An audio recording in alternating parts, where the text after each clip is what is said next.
রাউজানে সমতল ভূমিতে বসবাসরত অনগ্রসর ক্ষুদ্র নৃগোষ্ঠী 50টি পরিবারকে 1000 পাতি হাঁস প্রদান করা হয়েছে।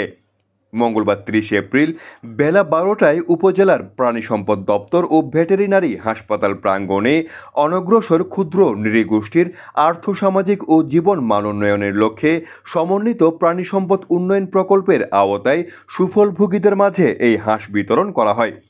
উপজেলা প্রাণী সম্পদ দপ্তর ও ভেটেরিনারি হাসপাতালের বাস্তবায়নে আয়োজিত অনুষ্ঠানে প্রধান অতিথি ছিলেন রেলপথ মন্ত্রণালয় সম্পর্কিত সংসদীয় স্থায়ী কমিটির সভাপতি ABM ফজলে করিম চৌধুরী MP।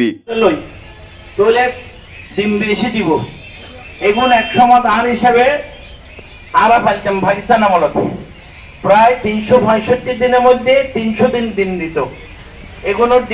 রাউজান উপজেলা নির্বাহী কর্মকর্তা অঙ্গজাই মারমার সভাপতিত্বে স্বাগত বক্তব্য রাখেন উপজেলা প্রাণী সম্পদ কর্মকর্তা ডাক্তার জয়িতা বসু।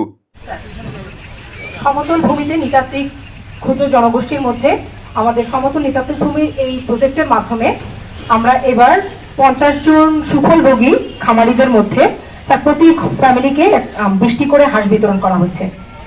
প্রজেক্টের এই মহৎ উদ্যোগের মাধ্যমে দুস্থ মানুষরা হাঁস পালনের মাধ্যমে তাদের জীবন এবং জীবিকা এবং আয়ের একটা উৎস হিসাবে তারা পরিবৃত্ত করতে পারবে।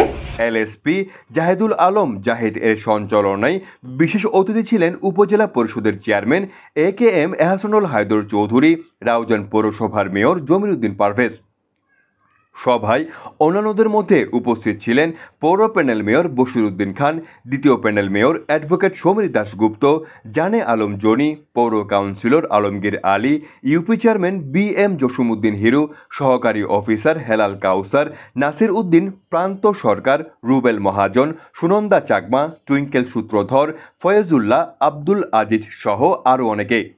সভা শেষে ক্ষুদ্র নৃগোষ্ঠীর নারীদের হাতে হাঁসগুলো তুলে দেওয়া হয়।